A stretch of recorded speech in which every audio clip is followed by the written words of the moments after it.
You're listening to Beyond Wellness Radio, bringing you the cutting edge in health, nutrition, and sports performance. Stay up to date and listen anywhere, anytime on your computer, tablet, or smartphone by subscribing on iTunes. Catch your hosts, Dr. Justin Marchegiani and Barris Harvey, as they answer your burning health questions, as well as interviews from world-renowned guest experts. For more Beyond Wellness Radio, go to beyondwellnessradio.com.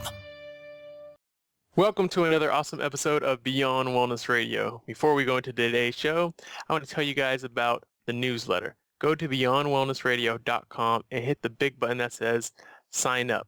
There's a newsletter sign up that you guys can stay in contact with us, and it allows you to get each episode every week straight into your inbox. So we've been growing, and we really appreciate you guys jumping on the list, and it really helps us grow our show and get the message out. Want to view more? Make sure to hit that top button where it says Justin Health. This will take you directly to Dr. Justin's page where you can see a bunch of info and contact him directly. He's still taking 15-minute free consultations. So make sure if you have any more questions that you go straight there. We also have a place that you can add your questions so that way we can answer them on the show just for you. So again, beyondwellnessradio.com, and there's big button that says newsletter. Go ahead and sign up. So how's it going today, Dr. Justin? Barris, it's going great, man. Very, very good day here. How about yourself? Oh, it's going good. It's really, really sunny outside this morning. It seems like, this is going to be a very good Friday. So awesome. First off, I'm actually heading down to a functional medicine conference this weekend too, down in Houston.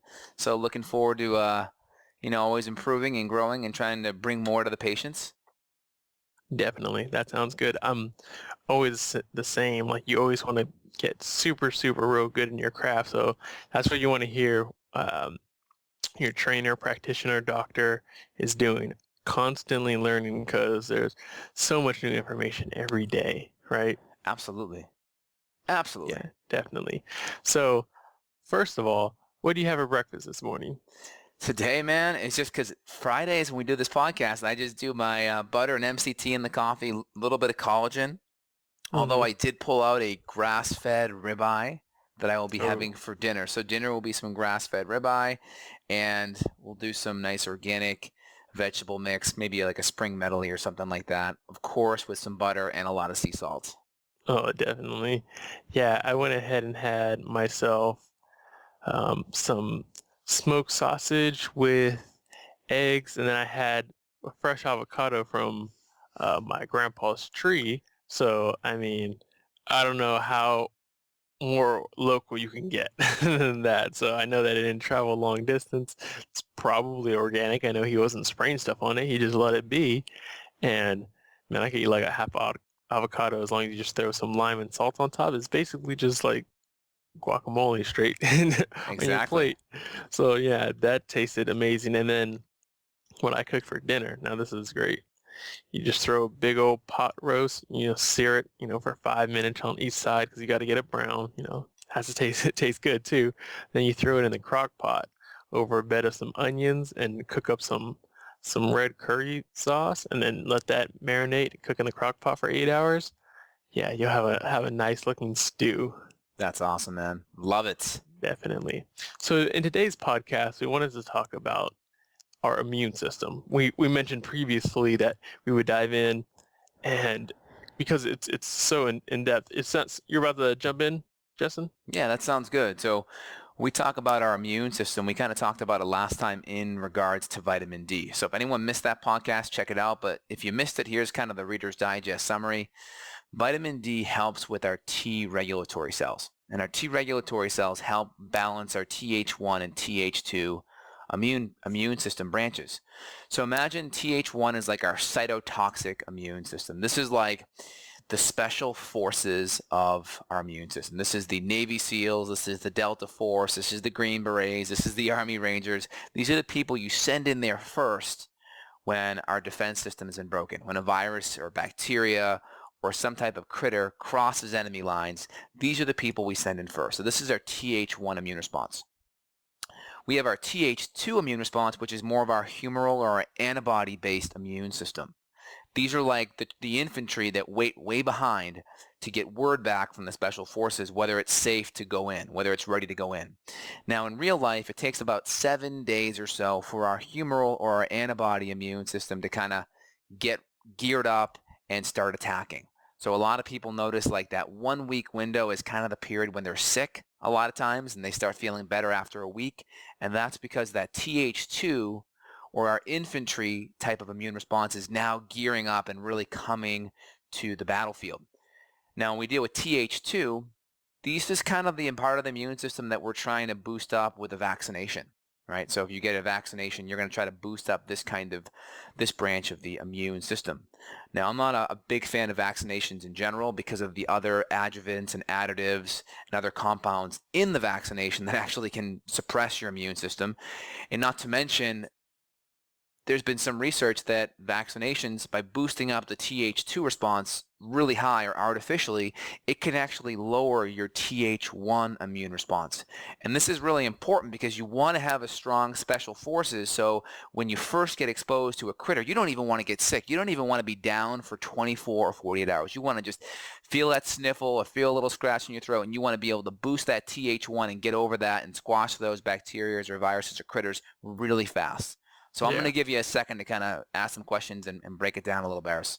Yeah, definitely. So it's almost like you got the Th1, Th2, and I'm assuming that Th1 is like that first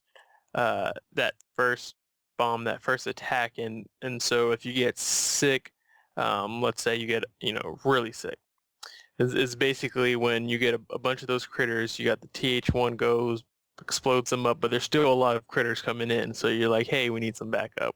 And then that's when, you get the ongoing. But if you have a really strong Th1 or you don't have a lot of critters coming in, you bomb them, explode them the first day, and, you don't even notice that you got sick. Or you might, like you mentioned, just have a little sniffle.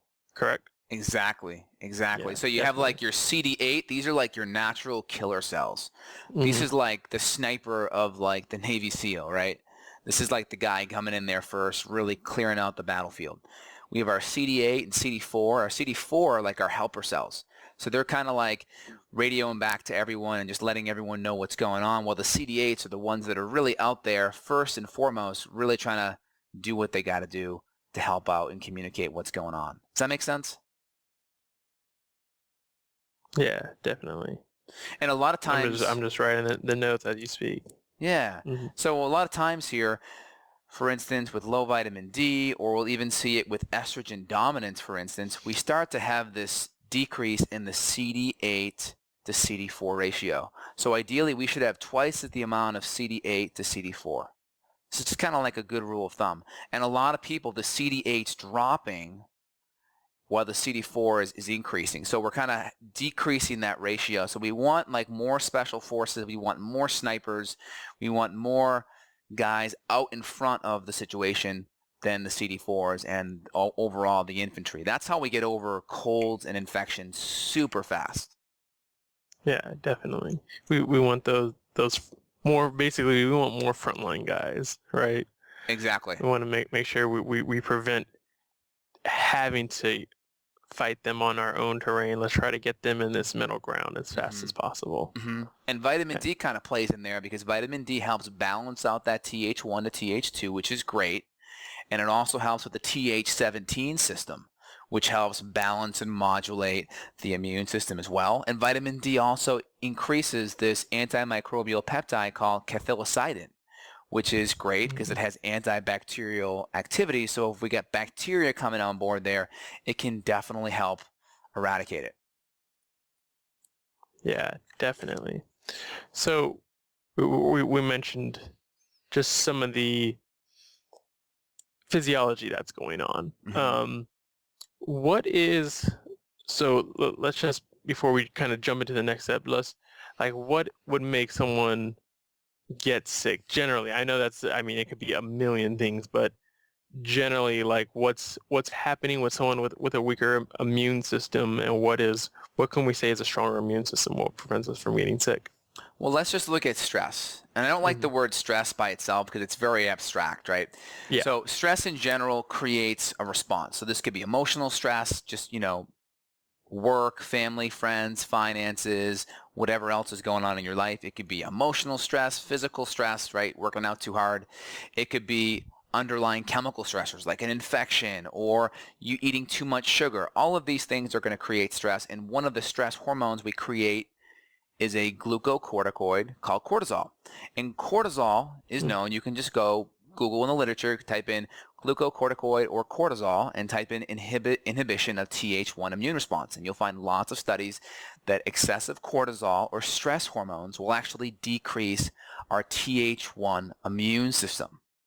Now this is important because that means we're decreasing the special forces. So simple things like getting enough sleep, simple things like avoiding excess of sugar, simple things like doing a meditation. Those are all going to help with stress, and they're going to modulate cortisol for the better and help with our immune system.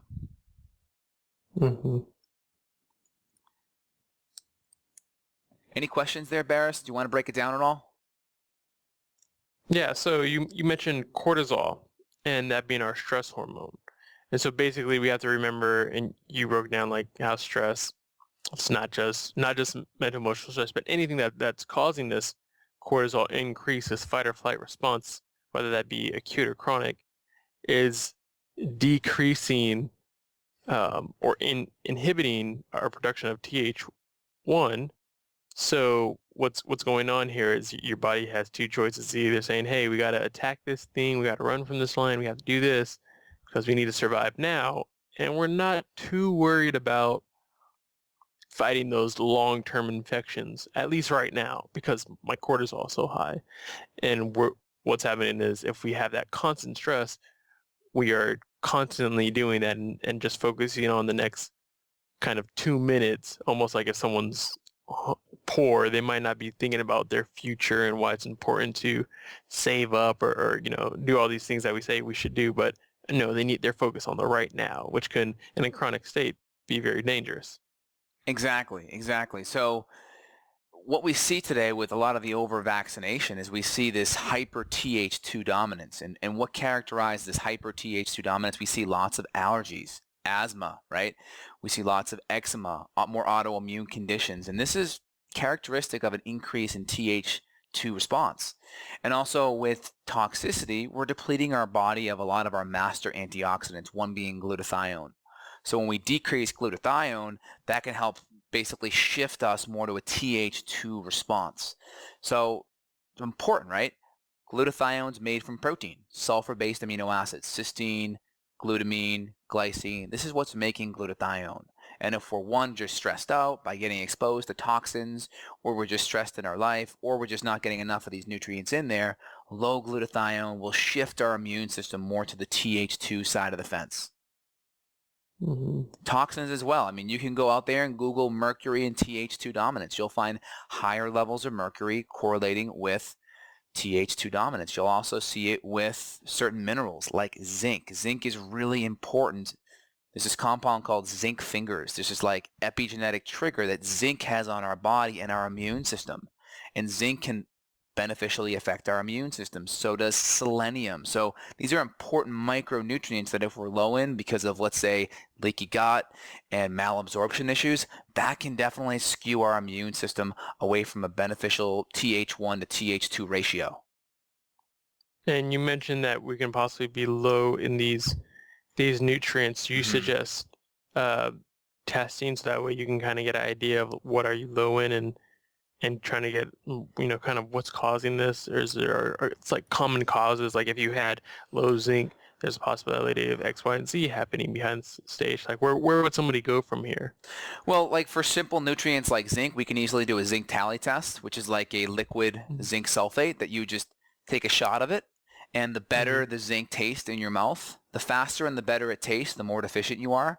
The faster and worse it tastes, the less deficient you are. So essentially your body creates this sense of palatability, if you will. The better it tastes, meaning the more you need it, the less or the worse it tastes, and the faster it tastes bad, the less you need it. So the zinc tally test is a really good test. It's been around for a while, and it's even in the scientific literature as being accurate. So that's a really good way to look at zinc. You can even look at zinc levels on blood tests, looking at alkaline phosphatase. You see alkaline phosphatase on your basic CBC below 50, that's a good marker that you're low in zinc. Also, if you have poor digestion or poor stomach acid issues, you need zinc to make stomach acid, and you need stomach acid to break down zinc. So this is one of these awesome nutrients where if we have gut issues, we're almost guaranteed to have a zinc deficiency. So just go out and get a zinc tally test, get some zinc chloride. I think zinc sulfate, a couple companies carry it. Designs for Health carries one, Metagenics carries one. If you need one, you can always call my office. It's a really easy test, and it's very affordable to make sure you're getting enough zinc. Yeah, that seems like a really, really good idea. And like you said, doesn't sound like a super duper expensive thing to do either. No, So that's good. absolutely not. Yeah, definitely. Okay, so now we talked a little bit about some nutrients, but before I go into the next state, which would be kind of like feeling symptoms and how to deflect it. We talked about zinc. We talked about a little bit about selenium, vitamin D. What are some other key players in terms of our body, not necessarily what we can do supplementally, but just what are some key players and regulators when it comes to our immune system? So key players regarding supplements or herbs? Not necessarily herbs, but just like nutrients or kind of what's going on in our body, like um, what hormones are possibly affecting it, what nutrients. We talked about zinc, we talked about vitamin D, but also what are kind of things going on that we know in our body are kind of regulating things. And then after we'll kind of get to like what we can do supplementally wise. Well, again, progesterone is one of those things that's going to help with a healthy Th1 response, as well as healthy or balanced levels of cortisol, right? Not too low, because typically low levels of cortisol indicate chronic stress and HPA axis dysfunction. So low levels of cortisol aren't going to be good because it's typically a sign of depletion and or HPA axis or brain dysfunction. And high levels of cortisol are also going to throw that off. So just when we start becoming more estrogen dominant as a female, or we start becoming more cortisol depleted or cortisol stimulated, that's going to really decrease our Th1 response. Also vitamin D deficiency, like I already mentioned, and some of these key nutrients, glutathione, vitamin D, selenium, zinc, these are going to be some of the key nutrients off the bat. Now, the next step is, let's say you're starting to get sick. Like, what are some really good things you can do? Well, we know off the bat, our immune system creates these macrophages, right? These macrophages start to engulf a lot of the bacteria and the viruses. And what they do is when they engulf them, they have this what's called an antigen presenting cell, where they go back and they're presenting the antigen to the immune system. And this is where the Th2 part really comes in and starts stimulating antibodies.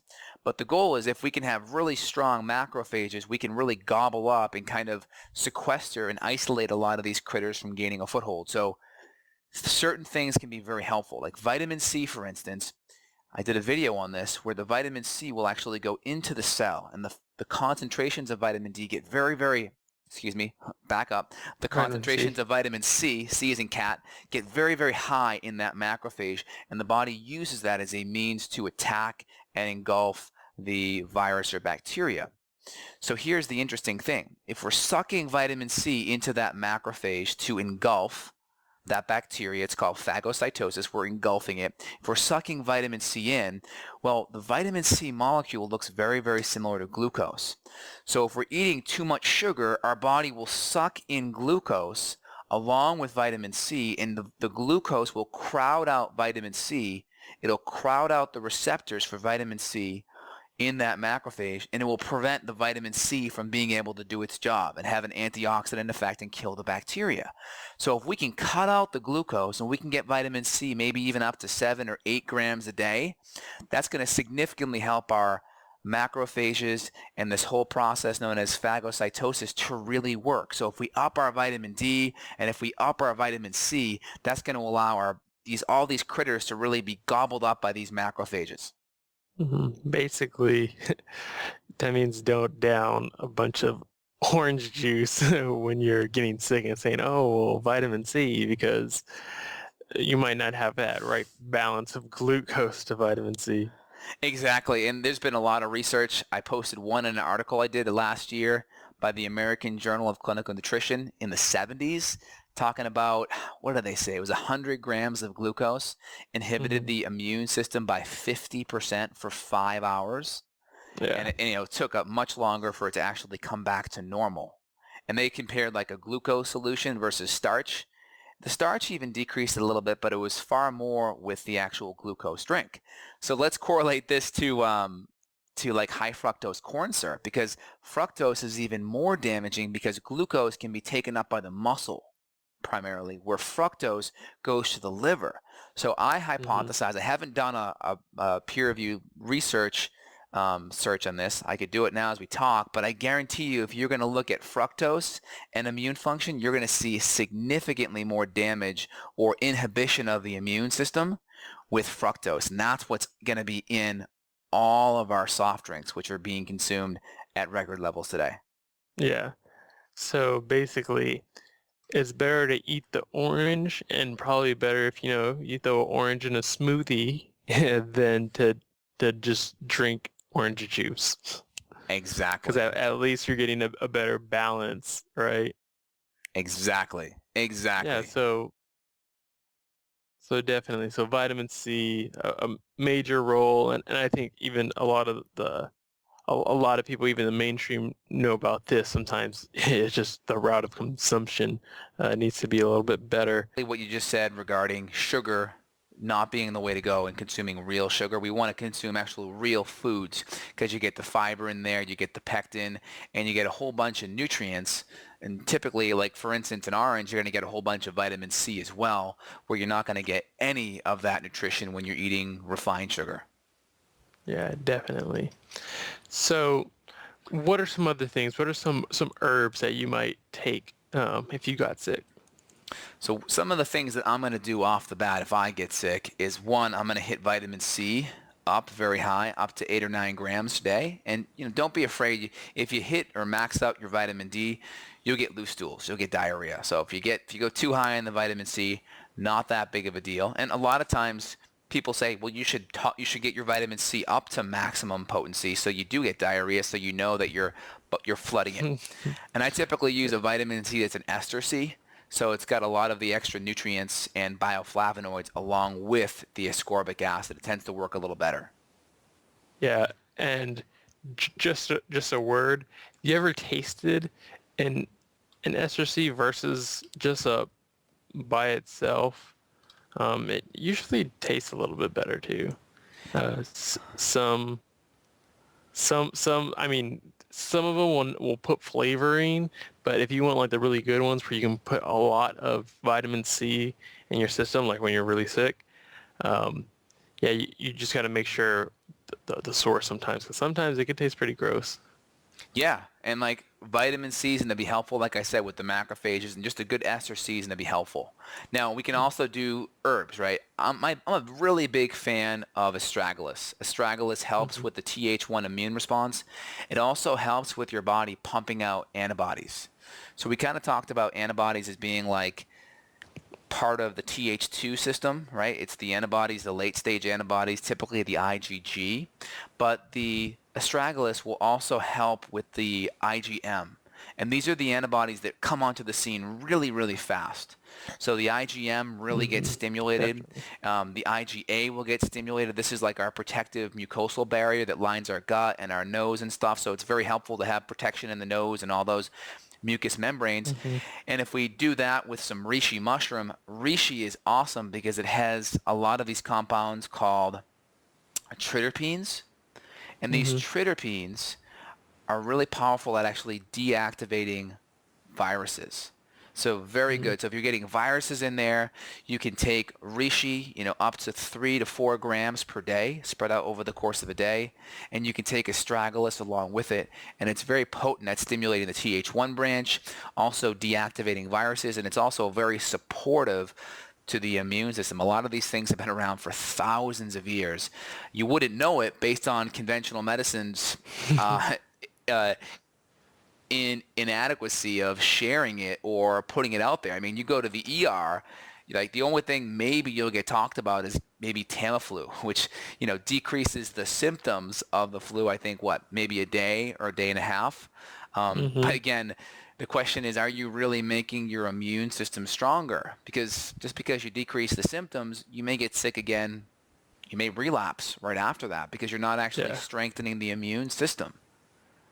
So, yeah, and I know it probably sounds real hippie, but like these plants have been around for a very long time. They seem, pretty resistant. I mean, a lot of them were here um, even when the dinosaurs were here, and they're still surviving. So if they can survive, maybe they have some good lessons to teach our bodies, right? Like, uh, and it's funny too because the only kind of like, especially when you hear mushrooms, like the only thing that we've been publicized that people think of, psilocybin mushrooms, but then also those are like so demonized, like, oh, they make you hallucinate and go crazy, which you probably don't go crazy, and which is probably just a potent medicine. But there's all these other medicines too that just do different functions that might not make you hallucinate, but might give you um, more body reduced pains or boost your immune system the same way, something like we have other herbs that I guess for example, I mean over here it's medically legal, but we know that cannabis is good for the immune system and it helps, this, different components, mostly the CBD, which is legal if you get industrial hemp everywhere. And so we see like those beneficial nutrients and herbs, but it's not just those super powerful illegal ones. There are also ones that are illegal that we just don't necessarily see them right in front of our face just because, we're not getting high or hallucinating off this reishi. There's so many other powerful things that you can find in these mushrooms. And like you mentioned, they've been here for a while, but a lot of people don't even know about them. exactly. And then we have, other sides of the spectrum where essentially cancer, right? We have our autoimmune condition, which is our Th2 immune system being overreactive and attacking self. And then we have the other side where our immune system goes to sleep and it can't control apoptosis, which is basically our cells are born and then they're killed or recycled. So think of apoptosis as your body's ability to recycle cells. So if cells start going out of control, imagine you don't bring the recycle bin out for a couple of weeks to the front, curve. Well, your recycle bin's going to be overflowing. Well, it's the same thing with our immune system. If it goes to sleep, it's not going to be able to recycle a lot of these cells. And when cells haven't been recycled for a while, we call that a tumor. So like, for instance, here's one study, and a lot of these studies, it really kind of pisses me off because a lot of these studies are in Asian cultures or they're in cultures outside of the U.S. But this study was called Astragalus saponins affects proliferation and invasion of apoptosis of gastric cancer. So they were looking at astragalus as a means to support the immune system for cancer prevention. And what they found was astragalus inhibited human gastric cancer cell growth, decreased the invasion ability, and induced apoptosis. They said at the end, in the conclusion, astragalus as an alternative treatment option or perhaps using it as an adjuvant chemotherapeutic agent in gastric cancer therapy. They suggested possibility in further developing this for that reason. So this is great, but you're just not going to hear of any of these things in the U.S. And you just got to know that it's out there. It's in the literature. And just because your doctor doesn't know about it doesn't mean it's not there. It doesn't mean you can't utilize it to help you. Yeah. I mean, you got to remember that it's not his fault. He's not going to be shown that. I mean, why would someone go to him and say, hey, look, you should really recommend this supplement?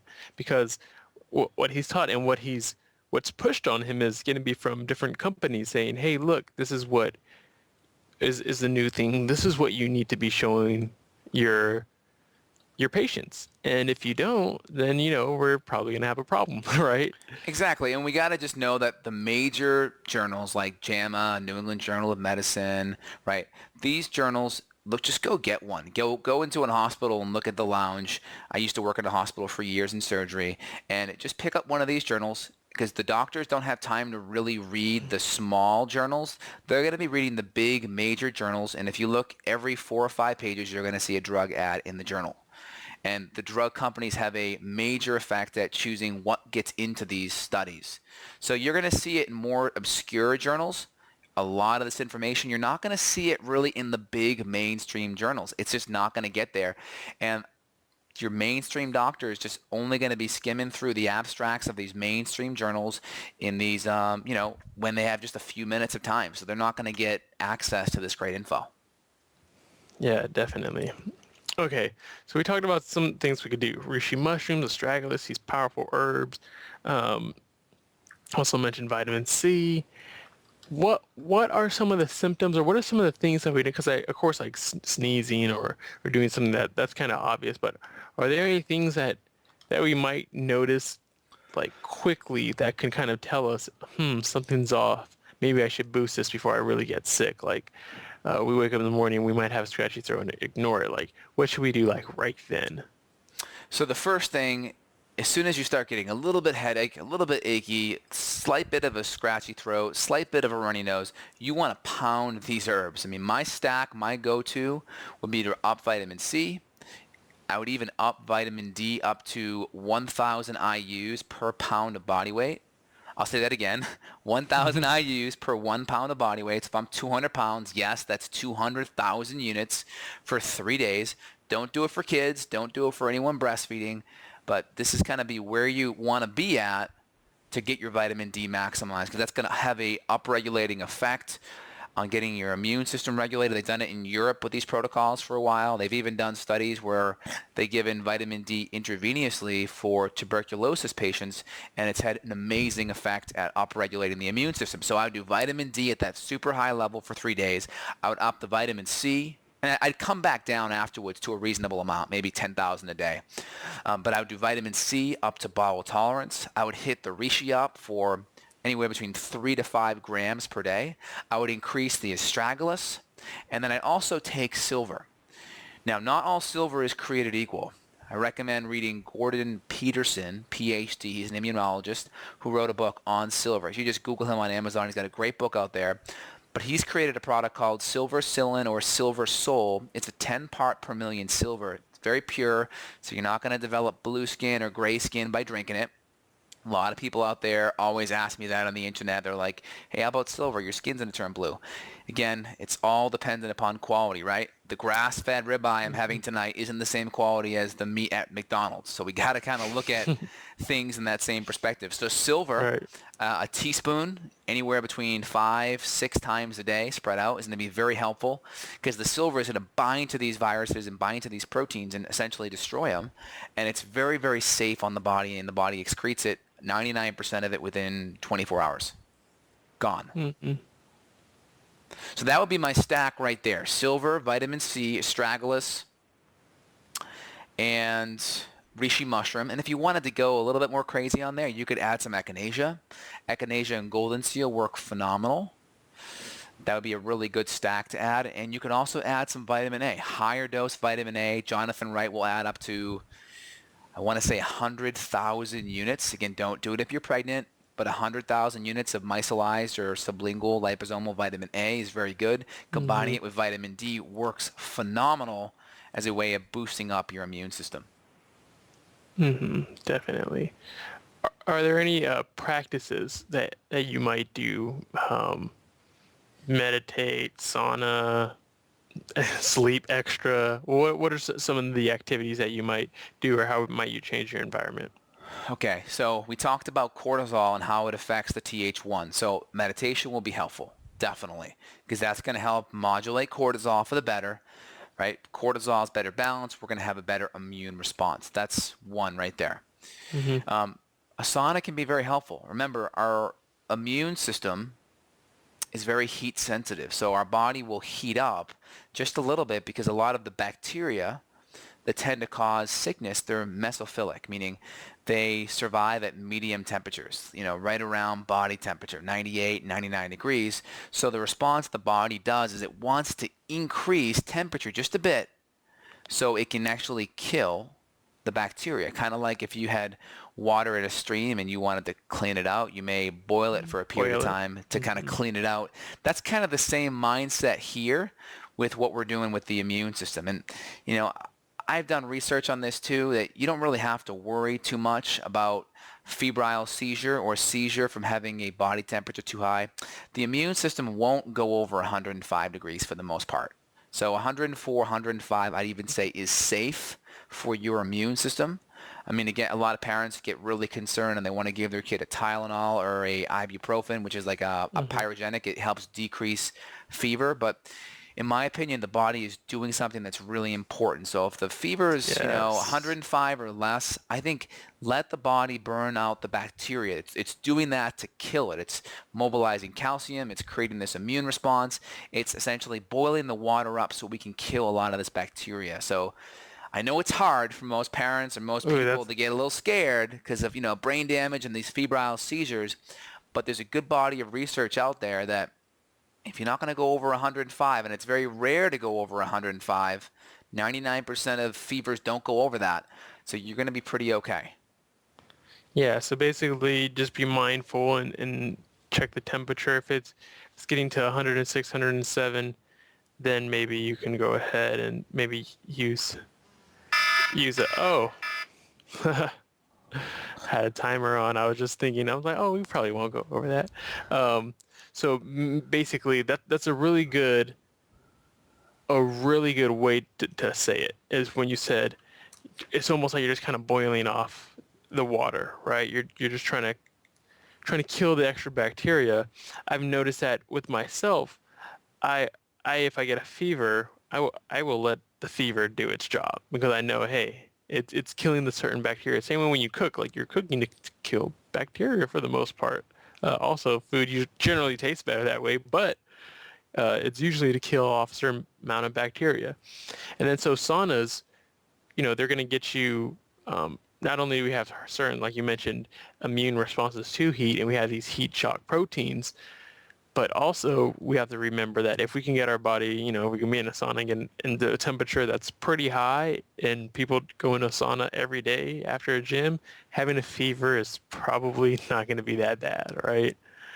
Exactly. Exactly. Hmm. So kind of in recap here, we have a lot of nutrients and a lot of them can affect both sides of the immune system, which is great. And the goal is we want to have a stronger immune system. We want to do things on the lifestyle side that support it. I mean, don't get me wrong. Supplements are great, but if you're eating a whole bunch of sugar and getting stressed out, not getting sleep, I mean, you're wasting your money. Your best Yeah. bet is to really hammer home the lifestyle stuff, which is sleep, especially before 10 p.m., minimize glucose and sugar. Bone broths can be excellent. Even a little bit of fasting while sick can also be helpful. Hmm. Maximizing nutrient density, right? Zinc is going to be really helpful.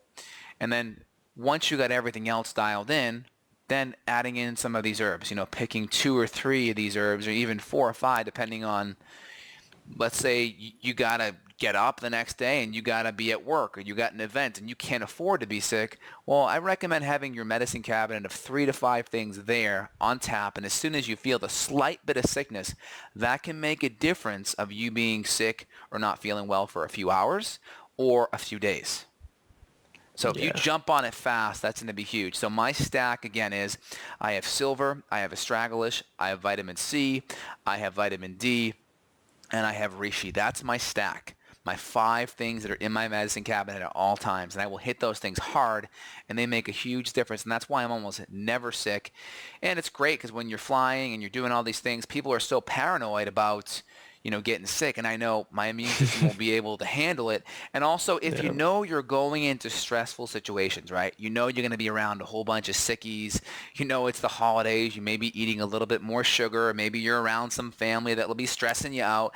Take a low dose of some of these herbs, Have a 1 to 2 gram dose of vitamin C going on in the background. Have a little bit of reishi or astragalus going on in the background so it's there. So your immune system's kind of like already primed, and all you have to do is up the dose or dial in the lifestyle support more when you start feeling just a little bit under the weather. Yeah. If you have the ability, or maybe yet, I mean, nobody wants to be sick on the weekends, but if you are, take that time to sleep in and let your body do its thing, right? Because when you're resting, that's when all that repair is happening. And like you mentioned too, if you're going to be eating a certain way, if you're fasting, or at least when you do get your meals, maybe you're taking shakes or just like slamming down some broth and green drinks, or something like that, making sure that you're maximizing nutrient density. So when your body's, you know, doing its job and make sure that it maximizes how much nutrients it's bringing in to help support, but at the same time not having to work so hard, burning up a bunch of calories that it doesn't necessarily need to be there, right? Exactly. So I think those are some of the good recaps and kind of letting your body do its job, because I know the conventional way is we feel these symptoms and they're uncomfortable, right? I mean, working out's uncomfortable, but it's good for us. But we feel this, oh, this is uncomfortable. I don't want to feel it. We take these medicines that suppress those symptoms, but now we kind of stretch that out. It's like you're kind of weakening your your own body's army. So you're like saying, hey, I'm only gonna, because I don't like the fighting that's going on. I don't like feeling the heat from the guns. We can only have, we have to split it 50%, right? And you have to reduce. So the war takes longer. You're kind of stretching it out. So now you're sick for 7 days or 10 days, like you said, where your TH2 has to come in and help out. Whereas if you're doing the right things, you kick that bad boy out as fast as possible. You let your body do its job, and maybe it's uncomfortable, but hey, if I get a fever, I'm having a fever for one night or two, and it's gone. I don't have to have a mild fever for a week and a half. Exactly. And most people don't have access to any of this information. And when they feel sick, they just feel like an innocent victim. Like there's a germ just floating around out there and it got them and rats and they're down for the count and there's nothing they can do. Just know that there's so much you can do. And this is really empowering to have these little tools and tips at your disposal, because it can really make the difference of, adding more vacation days because you're not tapping into those sick days. Yeah, definitely. Yeah, so sounds good. Is there anything else that you wanted to specifically add in? I would say check out my blog on why you get sick. I have a 2-part series on, what supplements I recommend, exact doses. Take a look at that. I kind of break it down. Part 1's more on the lifestyle side of things, lifestyle and diet. Part 2's on the supplements. We'll put that in the show notes so people can go and refer to that as well. Just try it. Pick 2 or 3 things on the list that sound good to you and just give it a try and see how you do. Yeah, definitely. That's a great resource, and you put a lot of work into creating that information, because there's a lot of references there, right there. So, yeah, I mean, we kind of went over the whole gamut here, where we went over the importance of the lifestyle, managing stress, of course, making sure we're eating the right foods, and even fasting. I mean, and then of course, basic things, like make sure people are, washing your hands. Yeah, of and course, like staying washing the clean. hands. Those are your simple ones, and don't use the Purell hand sanitizer. The main ingredient is propylene glycol, aka antifreeze. That's going to not help your immune system, right? You wouldn't wash your hands with antifreeze, right? But because it says Purell on there, you think it's okay. Use an essential oil, use something more natural that's not going to be a stress on your body. Don't use the Purell. Take a look at the back, the next one you have.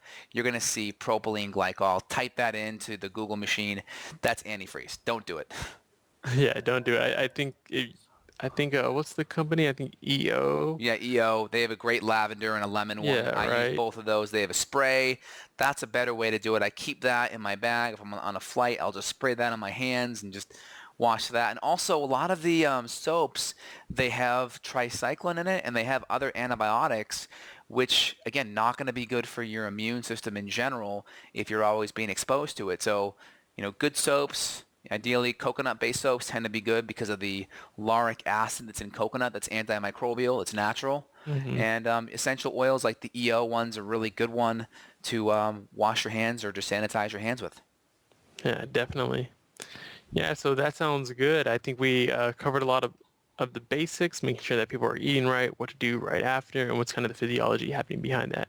If anybody has more questions, though, I do urge you to go to beyondwellnessradio.com/question, and you can go ahead and add your question right there. So if it's about the specific episode or about anything else, we can go ahead and answer that either directly for you, or if you feel that is a great question for the entire audience to know, we'll go ahead and answer that on the show. So again, that's beyondwellnessradio.com/question.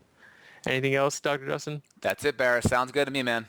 All right, you have a good one. We'll see you guys next week. Take care. Got a question for Dr. J? Go to beyondwellnessradio.com/question. Then tune in to hear the answer. Also, if you like the show, review us on iTunes. For more Beyond Wellness Radio, go to beyondwellnessradio.com.